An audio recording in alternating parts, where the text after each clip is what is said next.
Point USA, he inspired a generation of young people to get involved in politics, think critically, and defend free speech. Charlie was never afraid to speak boldly on issues that mattered, whether it was his personal responsibilities, protecting constitutional rights, or challenging ideas that threatened liberty. Love him or not, his impact on engaging young Americans with his politics was very clear. Today, I'm going to explain why his voice was so influential to everyone he touched and why his message resonated with so many conservatives and non-conservatives alike. Right. All right. Very well. And a minute. I like that. Kevin, we're going to go to you. And then after Kevin, Tim, if you want to get ready, I'm going to throw it to you after that. Kevin, the floor is yours, bud. Okay. Well, I know I'm here to represent people who are more aligned on the left side of the political spectrum. I definitely lean more in that direction. I'm not too terribly radical in my political beliefs, but I did appreciate the opportunity to represent the other side of the argument. I will start by saying that I think that Charlie Kirk being assassinated was egregious and appalling in every sense of the word. I don't think political violence is ever excusable or a viable solution. I also happen to think that some of the reaction from the right in terms of seeking retribution, seeking to assign blame as a way to pursue a more quasi-authoritarian agenda, I think that that's also a problem. So yeah, appalled by Kirk's assassination, but also concerned about what it means, the reaction means for the country politically. So that's kind of where I stand on it. All right. Well said, Kevin. Well said. Tim, we're going to jump to you. And then after that, Fearless, I'm going to go to you if that's okay, bud. Okay. Tim, the floor is yours, man. Hello. Part of what we're here to discuss today is if the term fascist applies to Charlie Kirk and if the response to his assassination has resulted in infringements on the First Amendment. So I'd like to start with the definition of fascism so that we're all clear, which is a populist political philosophy, movement, or regime that exalts nation and often race above the individual, that is associated with a centralized autocratic government headed by a dictatorial leader, and that is characterized by severe economic and social regimentation and forceful suppression of opposition. And the First Amendment specifically is, Congress shall make no law respecting the establishment of religion or prohibiting the free exercise thereof, or abridging the freedom of speech, or of the press, or of the right of the people peacefully to assemble and to petition the government for a redress of grievances. I think that myself and those on my side will make a very clear case that fascism in no way applies to the beliefs espoused by Charlie Kirk, that in fact the counter to his point was fascism and that he opposed it deeply, as well that the response to it has thus far had no implications to the First Amendment or a crackdown thereon. I also believe and think I can demonstrate that the concept of speech being violence inevitably leads to political assassinations of figures such as Charlie Kirk, and that is the idea that ultimately led to this assassination, which was horrible. All right. Thank you very much, Tim. Fearless, I'm going to go to you. And then after that, Vincenzo, we're going to be coming to you if you want to get ready. Fearless, the floor is yours, bud. Go ahead. All right. How's everybody doing? I'm Fearless Lovemore. I say I'm left leaning, even though I really am against. I'm against the division in the political spectrum. I think that for a large part, the farther you start leaning either way, the farther you get away from the progress of this country. In response to Charlie Kirk, there are things that I really liked about it. Appreciated his commitment to dialogue. Regardless of whether or not you agreed with him, he was always willing to put forth his ideas on an open platform and give you room to disagree with him.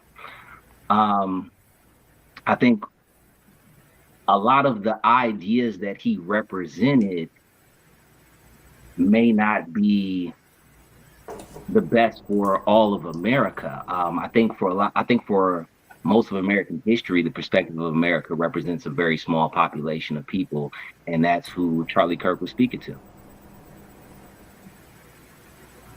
Very well said, man. Very well said. So we are going to go to Vincenzo next, and then Base Chad, man, you're going to be up after that. Vincenzo, the floor is yours, bud. How are you guys doing? My name's Vincenzo, Vincent, whatever you want to call me. I am a Republican. I don't think Charlie Kirk did anything wrong. I think he lived an honest life and he stood for honest things.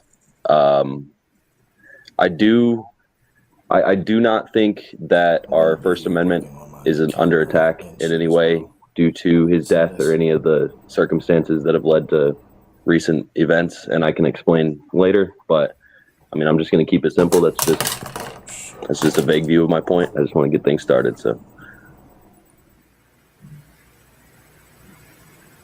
Very good, man. Very good. Based, we're going to go to you, and then Andrew, you're going to close us out for opening statements. It's on you now, Based. Go ahead, bud. All right. I'm not of the belief that Charlie Kirk was a fascist, so I'm not really going to be arguing that point so much. I do think that he leans into a regime that displays fascist characteristics, so we'll argue from that point. And as far as the suppression of free speech is a big thing that I'd actually like to crack down on this one. I am, according to the political compass, drifting further left every year, probably due to radicalization. So I'm just going to see where I stand with you guys and have fun from there. I liked it, bud. Looks like we've just got one more left. Andrew, go ahead, man. Hello, I am Andrew Riggs. At first, I wasn't really sure how I was going to present this opening statement. I think that over the past couple of years, I've kind of been politically homeless. I think it's probably fair to say that I'm more right-leaning over the last year, but I'm not going to debate my policies or positions here. This is another conversation for another time. So, I am deeply saddened by the loss of anybody for their political beliefs, not just the people that make points I agree with, because the freedom of speech was meant to be a protection from not only a government, but also from other citizens. The reaction to Charlie Kirk's death has been deeply discomforting for any person to the right of leftist extremists. Not the criticism of his idea, a lot of which may or may not be grounded in reality, but rather the celebration of this assassination. I want to dissect some of the causative factors for his murder first, and then I will clarify and engage with certain accusations levied against Charlie Kirk post-mortem. Over the past 10 years, increasingly, we as a society, especially those lost in the spirals of extremism, have lost the ability to recognize the gradients in between hero and villain, believing political alignment to be the only qualifying factor for the consignment into one of those two groups. The refusal to engage with opposing viewpoints past the understanding granted by a two-sentence meme and strawmans has led to, at best, a poor understanding and inability to dissect other opinions, and at worst, extremism and dehumanization of those politically maligned, which grants them the moral right to label the opposite side as ontologically evil. Now I'm going to get into the accusations levied against Kirk after his death. First and foremost, that he was a fascist, which has become so loosely used that I almost wasn't sure how to engage with this. Over the past week, the definition that I've been given is a fascist is a person who acts fascist, which is not a great metric for me to argue against. What I will be using for my line of argumentation is I will be comparing it to Giovanni Gentile's framework of fascism. If you do not know who that is the father of fascism. That is the person who laid the groundwork for what fascism is or ought be. Gentile's fascism meant that the absolute state had no limits on its power. Kirk defended limited government and the U.S. Constitution, the opposite of Gentile's vision. Gentile rejected liberalism and individual rights. Kirk, off in place, grounded his arguments in religious liberty, free speech, and free markets, all liberal ideals. Gentile promoted corporatist, state-directed economics. Kirk championed capitalism and free enterprise, explicitly opposing state control. Fascism treated the state as a sacred unity. There was nothing beyond an individual for Giovanni Gentile. It was all the state. There was no soul to a human anymore. It belonged to the state. And here's a last part that I wasn't really sure how to engage with it. I believe it to be disingenuous to try to audit with any full scope of one specific person's political value or morality while limiting it to singular quotes. I find it to be disingenuous and a poor way to engage with a person's actual constellation of ideas. And for that, I thought I would say a quote to end out my little opening speech here. The leader of the future will be a leader of unity for everyone. Adolf Hitler.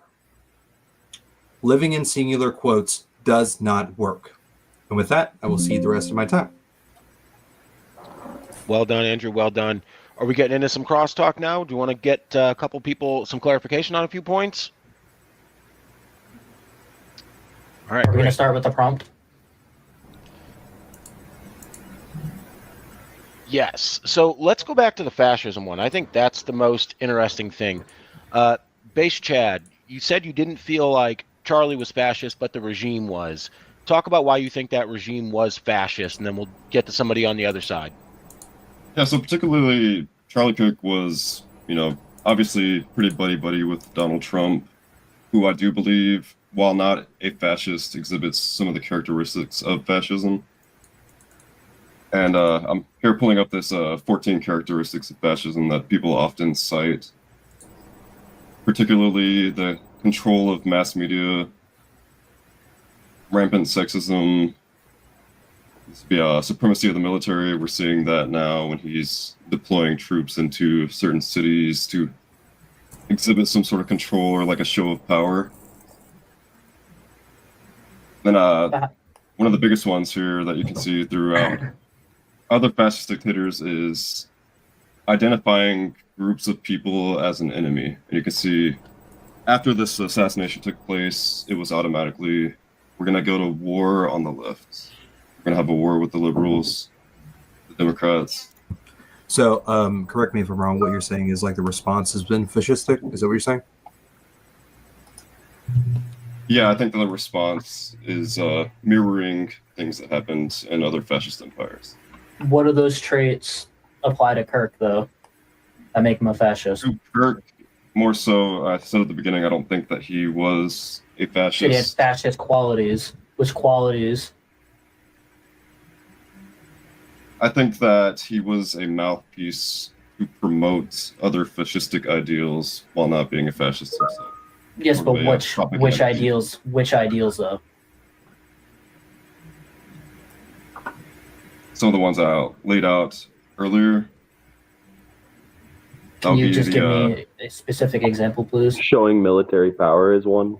I don't understand. Military power, yeah, that's a great one. So military power. Every president we basically have ever had has Literally. flaunted our military power.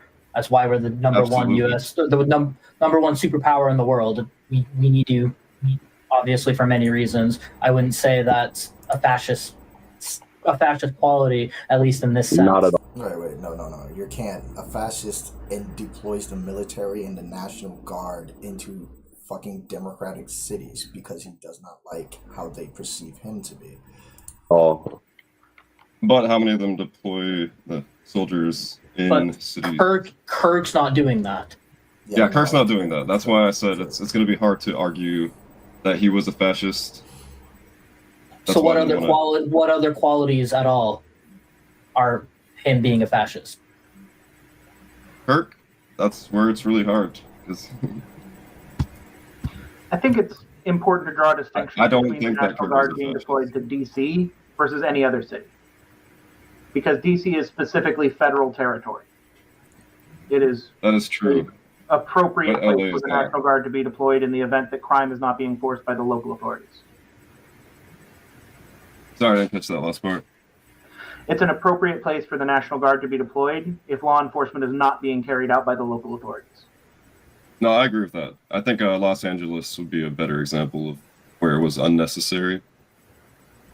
Something that was necessary. Oh, damn. Why am I Does acting any as if I'm other actually physically leftist on the panel? feel like he had other fascist qualities? I'd like to. Yeah, I like to jump in. I agree with the point that I don't think Charlie Kirk himself was a fascist, but I think the passive, almost enabling of a regime that has strong characteristics of fascism That's accurate. makes him accountable on some level. It's if I am promoting an organization or an ideology and they're representing these characteristics, and I'm and my platform is built upon calling out sort of these challenges in the government itself, but I'm skipping over the ones of my party, then it really dilutes the message of what he's really trying to accomplish. So Yeah. I disagree, just because even before the biggest fascist all time is Hitler. Even during World War II and World War I, there was U.S. citizens, protesting for Hitler. Like they were going to protest. They had pickets, Nazi rally, and you wouldn't call them fascist. They couldn't. They themselves aren't fascist. They're protesting. They could be protesting for any number of reasons. They could be uninformed. I think it's referring to. I think they did have like a neo-Nazi rally in New York at Madison Square Garden. I think that's why a lot of people. That's why a lot of people compare Donald Trump's little rally at Madison Square Garden to like the same Nazi rally, 1940, 1939. I believe. They could be ignorant, but saying that you're speaking for somebody on their behalf, I feel like that's a jump too many to call them a fascist themselves, even if I the think organization is a fascist. I agree with you to a point, but I think that's a bit of a cop-out because even in your narrative, you're comparing them to uninformed people. You can't say that for Charlie Kirk. You can't say that he was someone who was uninformed about what was going on in the government. Like, you can't say that he can't plead ignorance to what's going on the same way people in a different country in a time when there was no international news or digital networking for them to get that information. So that's a Is this Twitter? Are they like on a Twitter panel? Or is this Discord? false equivalency to me. So Okay, hold on. What about the Sorry. party is fascist, though, is what I don't understand as well. So let me hold on. Let me jump in here really quick. Fearless and Base is a question for both of you. Like, if you had to, in a couple of sentences, give your own definition of what fascism is. I don't want to be. We don't have to appeal to a dictionary definition. I just want you to give me your own subjective wording. The core is going to be the same, but I just want to know like what you all believe fascism is. I'll start. For me, it starts with an authoritarian ultra-nationalism, Damn, where almost the country is supreme, and individual rights and diversity are subordinate to whatever the national agenda is, and the national agenda is controlled by a specific and small power group. And that's just using my own language. Okay. How would you best define, like, sorry to branch off here, but like ultra nationalist? How would you concisely, like, is that saying like self-serving? Is that saying like Authoritarian, no ultra-nationalist specifically, is what I'm he sorry. said. He said authoritarian, ultra-nationalist specifically. So like how are they authoritarian? Like, you know what I mean? Like how are they forcing you to be ultra-nationalist? In what way? Because like there is so think of a regime. I think they're doing. I guess you have to pay attention because this administration is what Charlie Kirk did really, really good is add in his political views with religion. And Charlie Kirk to me was a white nationalist. Tap dancing on white supremacy. Wouldn't call him a fascist, but I would call him a fascist enabler. When you rally a group of individuals and brain rot them into voting for an individual who literally was a detriment. We were told that he was a detriment to our country, to our constitution. And he already told us what he was going to do. He was going to weaponize the government, the DOJ. He was going to take over everything and weaponize it against his enemies, both domestic and foreign. I'd call that person an enabler. But I don't think we have to pay attention to what's actually happening. Where this country is slowly moving to Christianity. If you listen to what Regime, Donald Trump said at the like we see in Korea, that is an authoritarian ultra nationalism regime, right? Where their form of patriotism is enforced by government, and there is no individual directive of the people. There is no individual representation of the people. According to your definition of authoritarian nationalist, the two of the least problematic countries in the world, Norway, Sweden, they would fit your definition, and they're the least problematic in the entire world. Is it wrong to be proud of like your country? You know what I mean? And like, no, I mean to an extent, it depends on there's nothing wrong with being proud of your country, but there is a problem when your pride in your country comes at the detriment of your own awareness of your country. If you can't, go ahead. Norway, like I said, they don't allow like almost any immigrants. They keep to their values. They're religious. It's very hard to just migrate over there, and anybody that does migrate over there usually reports having not a great time. Right. They mind if you were to ask random people on the street, hey, like, what do you think of Norway or Sweden or Iceland or whatever? They will be like, oh, they're pretty chill countries. They mind their business. So what's the difference between them doing it and other countries? Seems to be the same thing. I think for one, you spoke about like they are consistent with their values. So they're not a country that's built on immigration. I think that is consistent with their values, but I don't necessarily think that is equivalent to what our values are supposed to be. So hold on, Fearless, let me follow up with that real quick, and then Base, I wanted to get your definition of what you think, what fascism is to you. Also, Kevin, you haven't said much, so I'll ask you that too. I'm trying. Yeah. So, were we founded? Do you believe that, like, you said that you're kind of center left? Do you believe that we were founded on immigrants, or do you think that this was like an oppressive colonization? I think it's both. I think it was an oppressive colonization that expanded with immigration. I don't think that. I think both of them are foundational to the origin of America. Okay.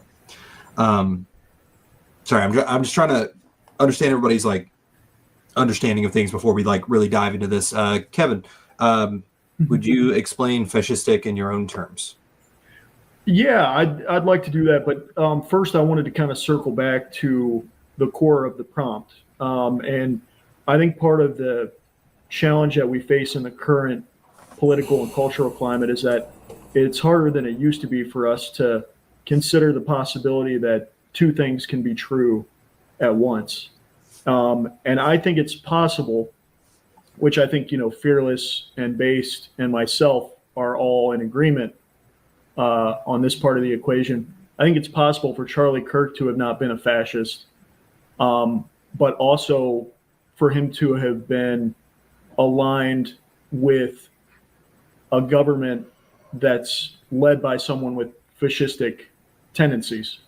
So then the question becomes, back to Andrew's point, how do we define fascism, and how do we determine whether or not that definition is applicable to the Trump administration? Damn, again, I keep thinking as if I'm actually on this panel, but it literally is fascism in its base.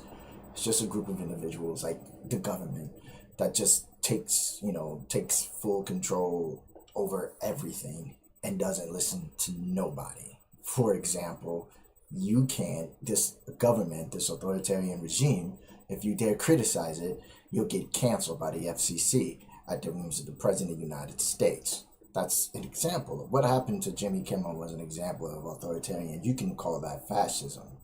Like, that's the one example. So I would say that's what's applicable. That probably the best resource to refer to when trying to assess whether a government or a leader has fascistic tendencies is Mussolini, because he was for all intents and purposes, maybe not ideologically or philosophically, but at least in terms of heads of state, he was the godfather of fascism. And if you look at what his regime did in the lead up to becoming an ally of the Nazis, there was suppression of the media. There was military deployment domestically against his own population. The mafia.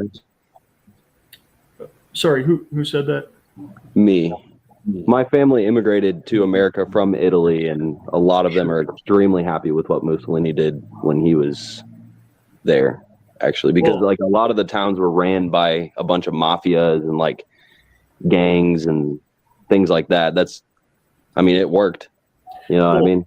That's a pretty extreme argument. And it goes back to I don't like how he aligned with Hitler. I'm not going to agree with like the later half of all that or whatever. You know what I mean? But, yeah, I understand Vincenzo. But it worked. If I may, he also committed a fair amount of atrocities within Italy. This goes back to the idea that two things can be true at once. You can have family members who were satisfied with Mussolini's regime and supportive of it, and simultaneously it can be the case that he was a fascist and committed war crimes, to say the least. So I would make the argument that if you apply Mussolini as a case study, that Trump, while I think it's harder to argue that he's a full-blown fascist, I think it's certainly the case that he has demonstrated some fascism. Wait, how is it difficult to argue that he's not a full-blown fascist? He literally just ran down the gauntlet: suppression of media, suppression of free speech. Like, literally, that's basically your deployment of National Guards and military troops into, using the U.S. military and National Guard and deploying them into the cities of American citizens. Like that's fascism 101. He's being a fascist, whether he wants to or not, whether he thinks he is or not. Fascistic tendencies, and channeled that toward dismantling democratic institutions. If that Kevin, is that going to answer your question, Andrew? Kevin, could I ask you a question after Andrew replies? Yeah. No. So what I was trying to do is get like a succinct version of like a couple sentences of how you would best describe like what are the parameters that are necessary. So Fearless, ultra nationalist, authoritarian. I was kind of trying to feel out where fascism is grounded for you. So I understand what you're talking about with like misalignment, but I more wanted to like touch on the core of like fascism, because I think that this is something that like this is an objection that I have with a lot of left-leaning people is the Nazism and fascism, and the inability to define these things. Right. For instance, over the past week, I've been told that a Nazi is just a racist, and a racist is just a Nazi. Right. A fascist is just a person who is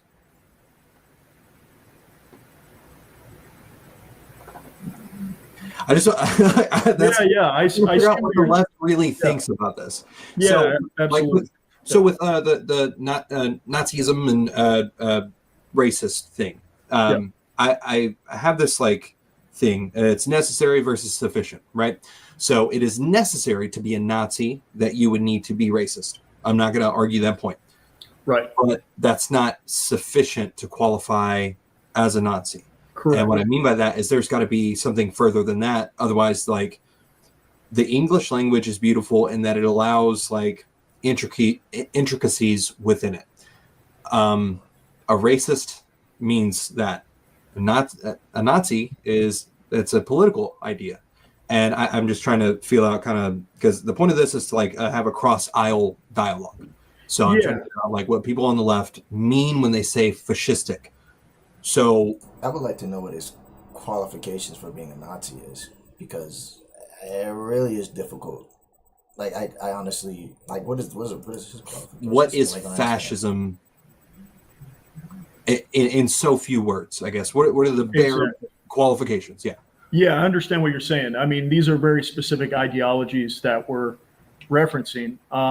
If we want to make it as precise as possible, we could sort of drill down on one of the most potent elements of fascistic regimes historically, which is a dismantling of the Fourth Estate. So an attack by the government on media institutions in order to co-opt them into pushing propaganda on behalf of the state. So if we're looking for a very, very precise definition. Oh, sorry. Were you going to say something, Devin? Yeah, I had a question for you. So, do you think Biden was a fascist, or his administration? I was gonna say, just because people can like pay most of the state or like have most of the media control doesn't mean that you aren't allowed to produce media in general or have a differing opinion from that in general. You know what I mean? Like you still have the right to like produce content where you disagree with Trump or say that you don't like him or whatever. Fascistic tendencies would mean you literally couldn't do that at all. Like, wait, when you're doing this and you randomly magically find your shows being either suspended or being canceled or having deadlines now because you made comments about this current administration, I would say that classifies as more so of a fascist move, I would think. It's not about, it's like, what's the difference? If I can't have a talk show, if I can't talk about how I dislike Trump or how I find it funny how Charlie Kirk is not, no, I'm sorry, how I find it funny how Trump is literally mourning Charlie Kirk like a goldfish, I should be able to say that. And I should have no consequences, at least from the government. If people want to stop watching me, stop listening to me, that's fine. But the government, the FCC, they shouldn't be getting involved in it. That's what people are forgetting. See, where I was going Yeah, with this really go ahead, quick is YouTube just came out saying that they got pressure from Biden to delete accounts on YouTube for saying anti-Biden related things, anti-COVID related things, and they're now offering to reinstate accounts that were permanently banned during that time. Mark Zuckerberg also came out and said that Facebook received massive pressure from the government to do exactly the same. Then Twitter CEO came out and also said the exact same thing. I think he's referring to it, and like, it's not. I think he's referring to the COVID shit, which the misinformation is being peddled and pushed, which is literally getting people killed. So I think that's not necessarily a silence, more so when it's like, you're pushing misinformation, stop it. And I think it's completely different from like my First Amendment speech. If I push misinformation and tell that person, if you put this weapon to your head and pull the trigger, it's not going to kill you. That's me, especially when it's loaded. That's me giving you misinformation. And I feel as if, yeah, guidelines or shit would be like, okay, well, wait a minute. If you're advocating for people to. So when you have three of the biggest social medias on the planet all saying that they receive pressure from the government to suppress information that negatively speaks about their values, that would seem a lot more fascistic than anything Trump has done, because we've never heard any social media say Trump said we can't say this, this, or this. Well, yeah, I see what you're saying. And I mean, I'm a big believer in intellectual honesty and consistency. And I would concede that the Biden administration doing that is demonstrating a fascistic tendency. I don't think that it's much different than a lot of the things that the Trump administration has done. The difference occurs in degree, because everything exists on a spectrum. So then you have to take a look sort of. I guess this is why I'm not on these panels, because I can't let people get away with actually just saying things, and let's not dive deep into it. You literally tried to flip the script and say that Joe Biden was being a fascist for quote unquote censoring places where they weren't censored. You're being pressured to stop spreading misinformation that are costing people's lives. It's completely different than you being suppressed and you being pressured because you're talking because you said Joe Biden stutters. That's completely fucking different from what Donald Trump is doing. You say the most negative, the minute negative thing about him, he's going to pressure you to fucking, he's going to pressure your networks to drop you. That's completely different. A broader look at what the Trump administration has done thus far to attempt to dismantle media institutions.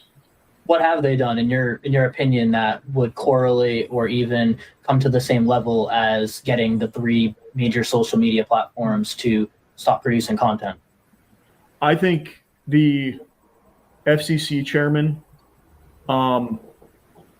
implicitly urging networks to cancel certain programming in order for corporate consolidation deals to be facilitated. I think that that's unprecedented.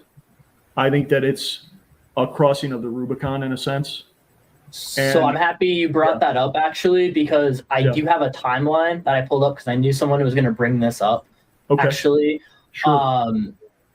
What's his face? Brendan Carr. He's the chairman of the FCC, and he did make statements. However, Nexstar and I can't think of the other big Sinclair. Nexstar and Sinclair already stated before Ben Carr made any statement that they were going to stop hosting Kimmel because of his comments. It was like directly after his comments that they made that statement. So that was before FCC even had a chance to respond to it. And then FCC Brendan Chair also said afterwards that it was just a timing-based thing, and there was actually no pressure from. So was there already a deal being in place? I guess that's the big reason why the FCC was able to pressure them, is because there is a potential merger deal that was in jeopardy if they didn't take action.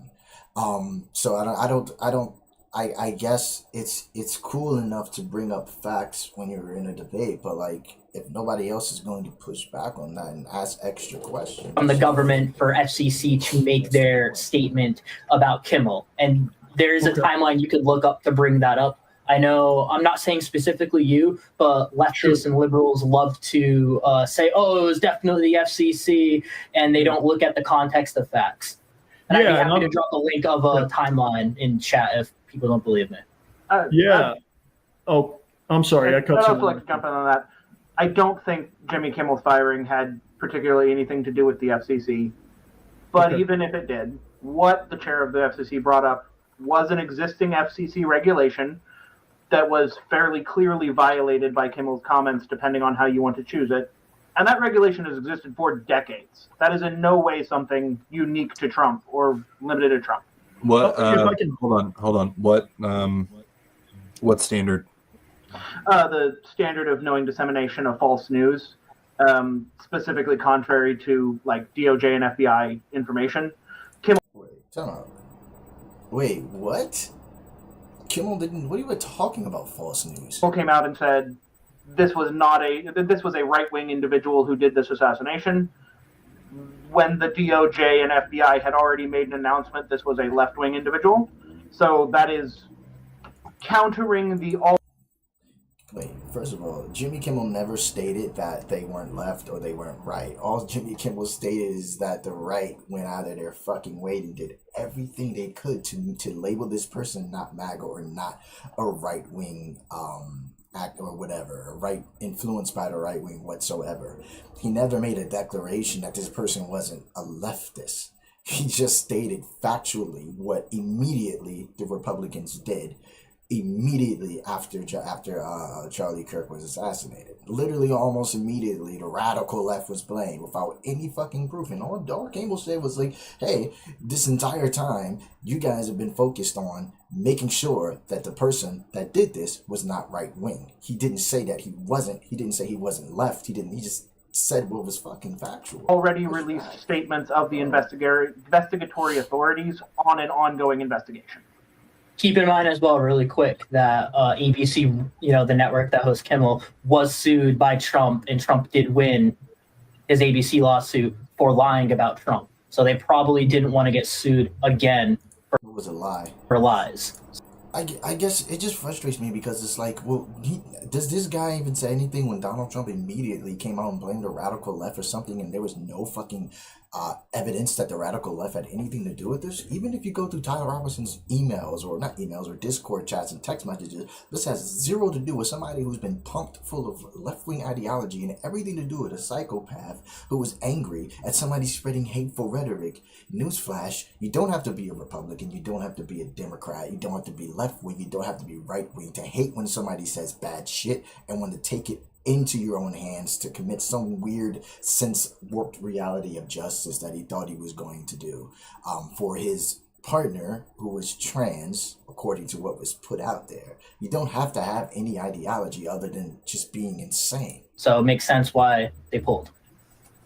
I'd also like to clarify, I don't agree with that FCC regulation or necessarily the existence of the FCC, but it is decades old. It's not something new.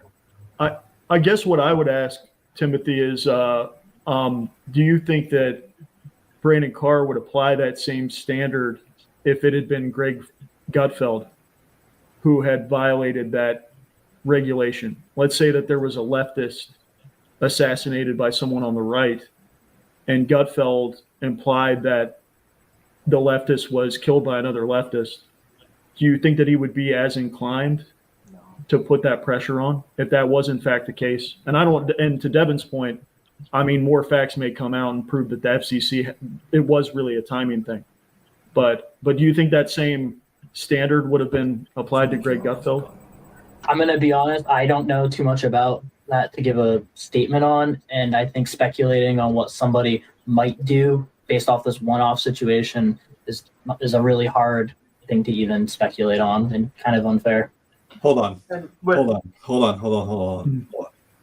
There is this thing that people on both sides of the aisle do that bugs the fuck out of me. And it is, I can endlessly speculate how my side or how the other side would act. And I cannot, I don't know what they mean. On my side, they could have meant anything. I don't know. Like, not to say that Devin doesn't mean that, but in general, I see that so often where people on the right side could say, like, Kamala Harris made this tweet. It means that she thinks that the kids should be trans.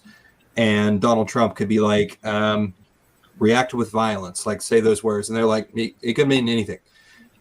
I think that that's a disingenuous engagement. And I see it all the time. Sorry, that doesn't necessarily have to do with you, Devin. Maybe, but also like I see it so often where like it's like disengagement of like, I can't speculate what my side would do. Okay, the other side, I can put.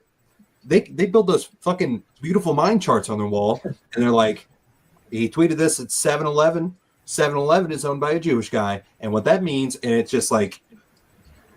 Sorry. My only thing is I don't even know who this guy was before this whole FCC thing. I don't even know if he's left or right side. So even if I were to give my opinion on it, I simply don't know. That's something I'm ignorant on. So He's fucking the timing. Okay, come on. He made comments poking fun at Donald Trump. You know, things that people do, and then all of a sudden, not just the FCC, but then Sinclair and Nexstar or whatever the fuck you say, decide to, let's pull this show indefinitely just to bring them back, like, what, 3-4 days later? It's not a fucking coincidence, bro. Like, why? I can't speculate. The FCC president, he's a Trump. He's a Donald Trump appointee. Sure. See, I didn't know that. I wasn't going to speculate. Just as a point of clarity, guys, the FCC does regulate public television quite a bit more than they have any jurisdiction over cable television. I think that's an important distinction, that Jimmy Kimmel was on a publicly syndicated broadcast, whereas Greg Gutfield is on a cable television show. Not the same level of interference there. Yeah, it's like being on the Curious George channel or whatever.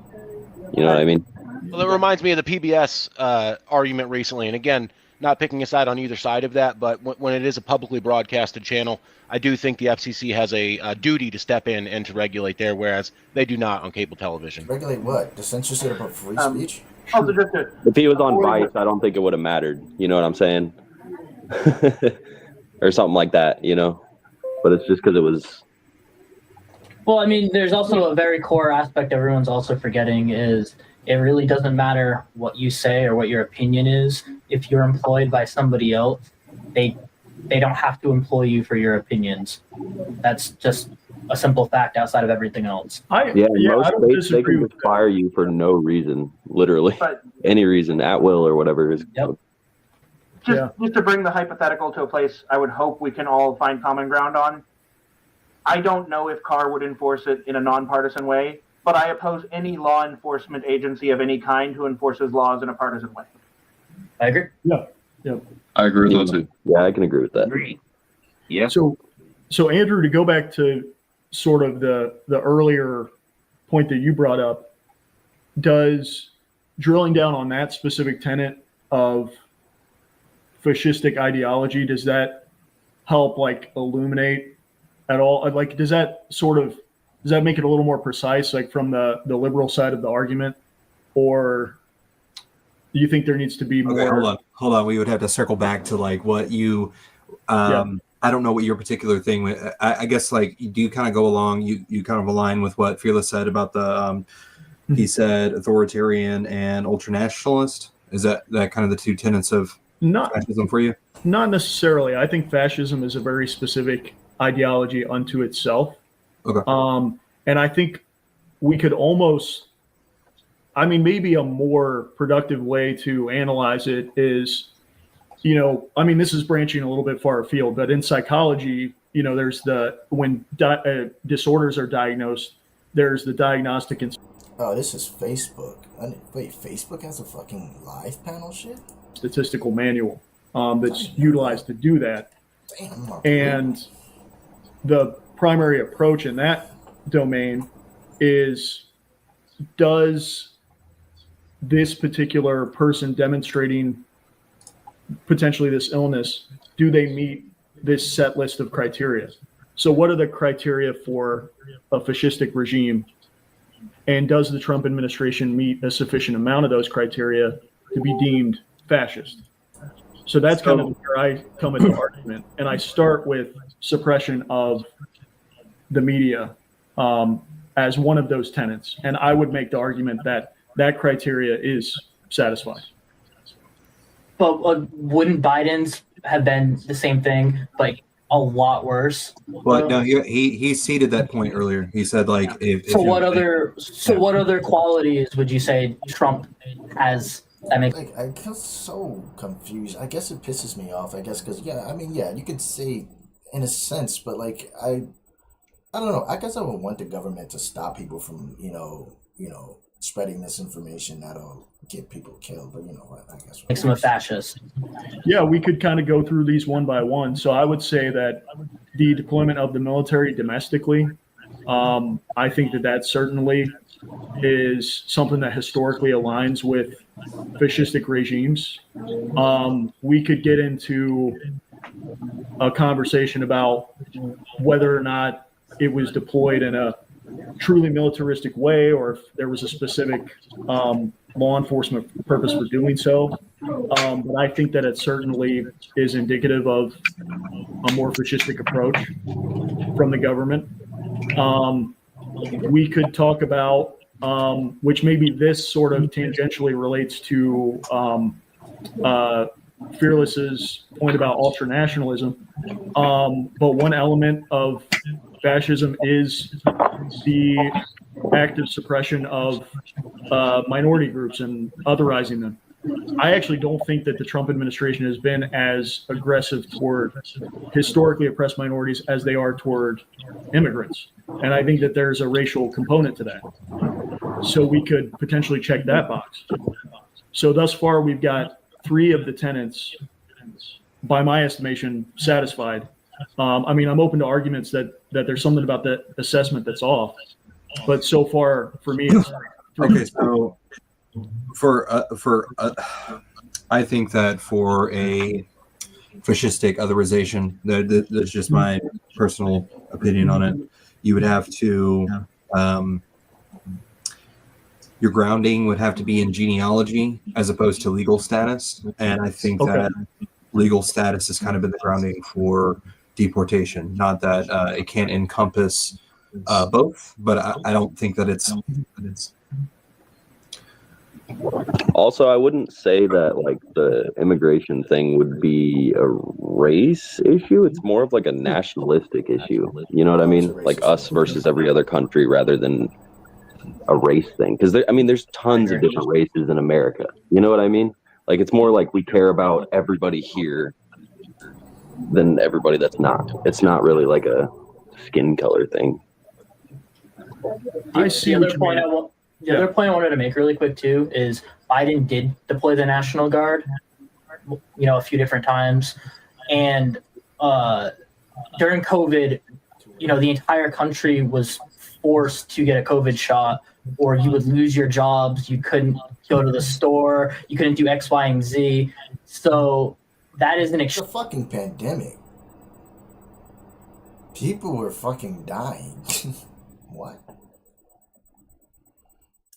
extremely fascist trait. Like you have to get this shot or you're basically screwed and you're on your own. You can't do the basic necessities of things that you have to do. You're going to lose. Not to mention, you weren't forced to take the shot. I mean, like, if your job had required you to do so, because maybe you work in a job position where you're going to be interacting with a bunch of people, let's just say you work in the transportation field, and you're probably going to come in contact with a lot of people, like a lot of random people who are average citizens, and they probably don't want you to spread anything and or catch anything, so you would probably have to get the fucking vaccine, because it's not just to fucking protect you or help you defend yourself, it's to protect others as well. It's called herd fucking immunity. Your job, you're going to lose your home, you're going to get ostracized. I mean, that I hate whataboutism, but if we're going to go shot for shot on the 2 administrations on who's more fascist, I just think the Biden administration was far more fascist, and the points that you would give on fascism, the ones that they would hit, they did it with extreme prejudice, opposed to Trump. You're like, oh, well, it could apply here, it could apply here. The Biden ones are like clear cut, like fascism. If Trump did the COVID lockdowns, we would never hear about the end of that from the liberals. Funny enough, they actually started during Trump's administration. Right. The COVID lockdowns and the mask mandates. They did, but it wasn't nearly to the degree as it was with the Biden administration. Yeah. Devin, Biden administration kicked people out of the military for not getting the COVID shot. That wasn't Trump's admin that did that. Yeah. I think the Biden administration was very totalitarian, but not necessarily fascistic because of the lack of othering and trying to discriminate against people based on anything but compliance. So it's kind of a different type of authoritarianism, but it still applies. I think. Yeah, the lockdown was definitely largely, I mean, in the vaccine rollout also, I mean, Operation Warp Speed, I mean, these were things that were, to Base's point, they were spearheaded during the Trump administration. So would you say that there were elements of what the Trump administration did in that context that were fascistic? Sure. okay. The problem I have with the term fascism, Nazism, It's because we're calling whatever otherism, Yeah. they're at this point, those words and definitions have been twisted beyond belief by all sides, I suppose. I'm losing fucking brain cells. I'm sorry. I'm losing fucking brain cells listening to this shit. Try to get a fucking chance. South Park is back, and they went scorched earth on Trump and his administration. I can't wait to show you this. Also on Netanyahu as well. And I have text from a White House insider alleging things that might not surprise you about Stephen Miller's wife, Katie Miller. And Katie Miller was actually on Fox News talking about her sex life with Stephen. And I'm so sorry that I'm going to have to bring you that. But before we get to that, if you could please hit like on this video, and if you're not subscribed, please consider subscribing. We're almost at 900,000 subscribers, and you could help us reach that goal. Okay, let's get to this. First, let us go to this South Park clip, because it is fantastic. I don't know. For an entire week, conservatives at this table and across the country argued that Jimmy Kimmel's suspension was solely a business decision by ABC and not at all influenced by the government. And then Donald Trump wiped it away. He again threatened ABC for bringing Kimmel back, and now his vice president is contradicting that, claiming that the administration's threats are all just a joke. What people will say is, well, you know, didn't the FCC commissioner put a tweet out that said something bad? Well, compare that, the FCC commissioner making a joke on social media. What is the government action that the Trump administration has engaged in to kick Jimmy Kimmel or anybody else off the air? Zero. What government pressure have we brought to bear to tell people that they're not allowed to speak their mind? Zero. We believe in free speech in the Trump administration. We are fighting every single day to protect it. Now, before we discuss, it's worth noting that Kimmel's return scored 3 times his average viewership on TV and 15 million views on YouTube. That's a lot of people, perhaps some Sinclair and Nexstar subscribers, but I can't imagine that the vice president is not aware of what actually happened here, because Brendan Carr's comments were pretty out in the open, Bakari. He said, we can do this the easy way or the hard way. He threatened the broadcast licenses. That wasn't said in a social media post. It was said with his own mouth on a podcast. I just want people to understand that it wasn't just the broadcast licenses. What's happening is you have a merger that is attempting to be pulled off behind the scenes. And as I always tell people with Trump, we always like to go to the cruelty or whatever we might view as cruelty or whatever, the politics of it. But there's usually a profit motive. And that's what we saw here. I wish that Bob Iger and Disney and ABC would play the same games with Sinclair and Nexstar, which is simply say, look, you put Jimmy Kimmel back on the air, you're not getting Monday Night Football. I mean, let's play the same games, because all of this boils down to the dollar. We saw that last night. And I do believe that Jimmy Kimmel did a good job last night, and he actually preserved himself for the future thanks to Donald Trump. He is going to be on air for a long time, regardless of how you feel, thanks to Donald Trump. I think Disney deserves credit. I mean, look, I work for ABC News, but I also think that Disney deserves credit for putting him back. Look, I'm someone who got canceled, right? I hosted a show called Live PD. It followed live police departments around the country. It was the #1 rated show on television. We got canceled in the wake of the George Floyd incident. Why? Because people who didn't support the police decided this is a time to get rid of any kind of live policing show. I am very surprised that he was able to get back on as quickly as he was, because I will tell you, we had to sit on the sidelines for almost 2 years before getting back again. Wasn't a business decision. This was the #1 show on Friday and Saturday night. It's a great show. In the demo. Richland County Sheriff's Department. And you got screwed by anti-police. We got screwed by the anti-police, and now it's called On Patrol Live. Now it's on Reels. It's back. But my point is that it takes some guts to be able to step in after suspending someone and then say within a week, we're going to put him back on, which is why Trump is so angry about it, because it feels to many people like a slap on the wrist, which it is. Well, you know, one of the interesting things about that example, and correct me if I'm wrong, but that was their concern about the public backlash to that show being on the air, right? One of the points Jimmy Kimmel made last night is that the government's involvement in his suspension is not really so much about him, but about the free speech principles. Listen to part of his monologue from last night. This show is not important. What is important is that we get to live in a country that allows us to have a show like this. The President of the United States made it very clear he wants to see me and the hundreds of people who work here fired from our jobs. Our leader celebrates Americans losing their livelihoods because he can't take a joke. The government threat to silence a comedian the president doesn't like is anti-American. Yeah, so I mean, he's drawing a clear distinction there because I mean, obviously, everybody faces pressures from their viewers. Disney did with Dan's show. That wasn't Disney, but yeah. Or I apologize, but that show, and they're facing it now with the viewers, but they're also facing it from the president, and that's the. But it's not necessarily the viewers. Let's be clear. It's not necessarily the viewers. A lot of the time, it's the executives who are feeling the pressure, not necessarily the viewers. And I think, I mean, the conservatives have been feeling this for a lot longer. So I totally hear what you're saying.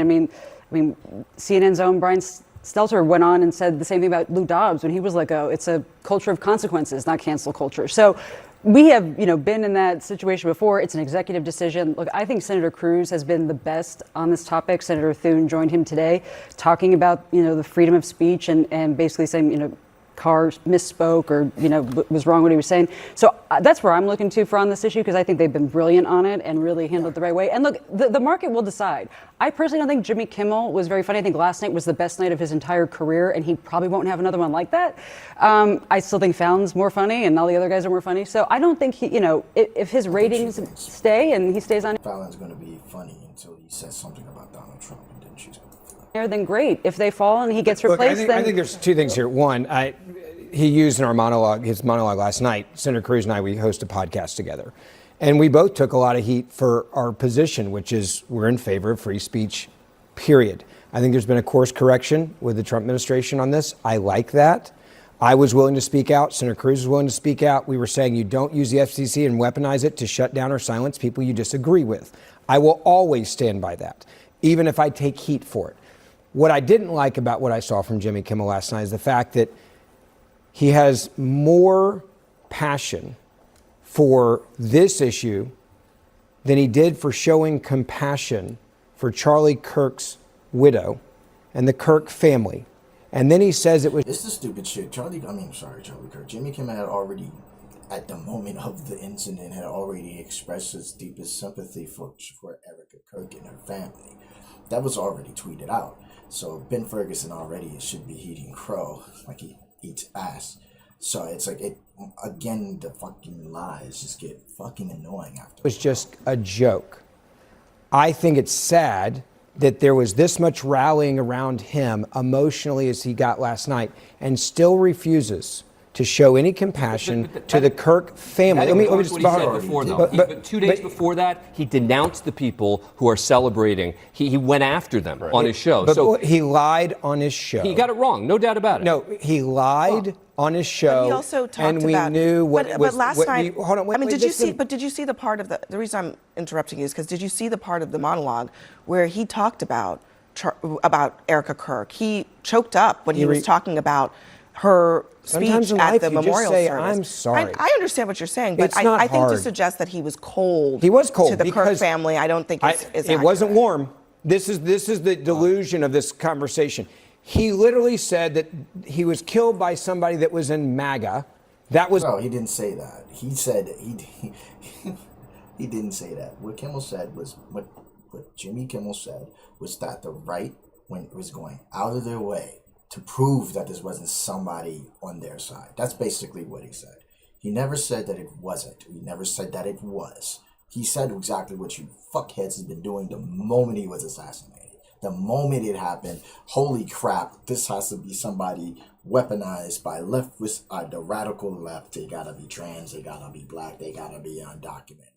All that shit came flying the fuck out of everybody's mouth. It was a lie. We knew that wasn't true. And he refused to apologize. Let me ask you real men with integrity walk out there and say, I'm sorry. I'm sorry. So has Don Jr. and Elon Musk and Senator Mike Lee apologized for saying that the Minnesota shooter was on the left? I don't know if they have or not. Okay, they haven't. They have Okay. not. So And my in point that is, case, it's the exact same I'm okay thing. with that. But Jimmy Kimmel, I think with you can agree, this was a bigger issue at the moment. That's Oh, there was also a Colorado. There was also another shooting by somebody who was like a Nazi, neo-Nazis, enthusiasts, right-wing ideology. Yeah. It got more attention. A lot more. He was this crying was on but set. this was also a He's political. crying on set, Minnesota's not relevant. crying for Charlie Kirk But not or only his wife. Minnesota, but not crying only, because but not woe only, is me in my career. This is why this somewhat falls on deaf ears, because this is why those individuals who are not Democrats or Republicans find all of us to be full of it. Because the simple fact is, Don Jr. had a picture of a hammer in underwear after Nancy Pelosi's husband was attacked in his home, right?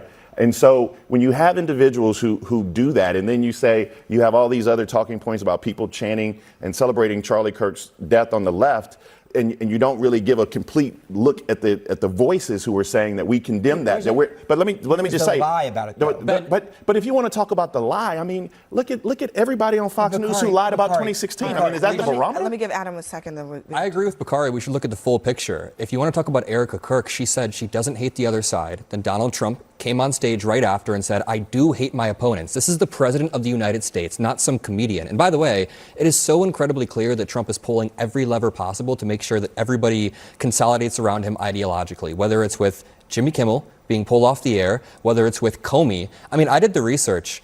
Donald Trump's priorities are so off that he has mentioned Comey on his Truth Social 2,042 times. Yeah, when a guy how tries many to put times you do you in think jail he's and mentioned? weaponize the government, How many times has he I'd be mentioned doing it inflation? too. How many times has he mentioned inflation? on Well, his when Truth you Social? fix inflation, you don't have to mention He it did a lot. not fix it, and he's mentioned it. He does not fix inflation. Yeah, I think Ben Ferguson's got it flipped. You don't mention it when you're not fixing it. It's like I don't mention my report card when I know I got all D's. Come on, bro.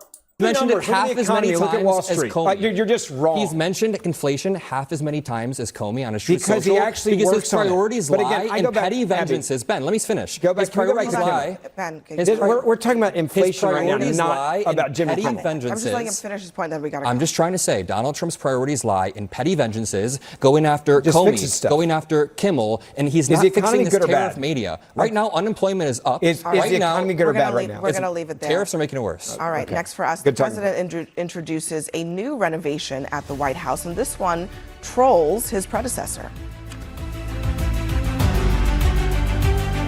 That's not the ballroom. Surprise, not the ballroom. Holy shit. Oh my goodness.